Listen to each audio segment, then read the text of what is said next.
Okolie sliačských kúpeľov ponúka množstvo kultúrnych a historických pamätihodností. Na svoje si prídu aj záujemcovia o dramatické umenie a milovníci ľudových piesní a tancov.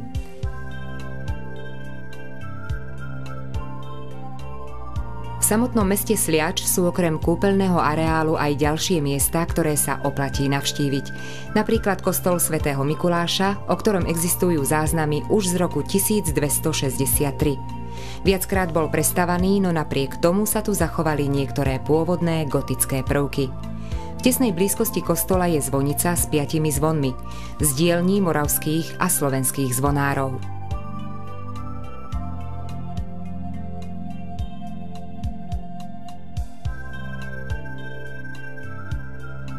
Na sever od mesta Sliač leží Banská Bystrica, založená v roku 1255 ako starobilé banské mesto. Historické jadro je chránenou pamiatkovou rezerváciou. Táto metropola stredného Slovenska ponúka celý rad zaujímavostí a pamiatok.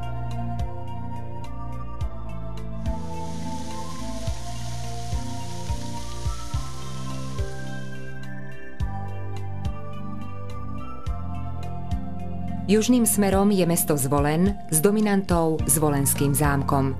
V 14. storočí ho dal postaviť uhorský kráľ Ľudovít I. ako svoje poľovnícke sídlo. Z barokových úprav na zámku je zaujímavá najmä kráľovská sieň, ktorá dostala začiatkom 18. storočia kazetový strop. V 78 poliach sú umiestnené portréty rímskych a habsburských cisárov. Tradične v letných mesiacoch sa konajú na nádvorí zámku zámocké hry zvolenské, na ktorých sa predstavujú popredné slovenské divadlá.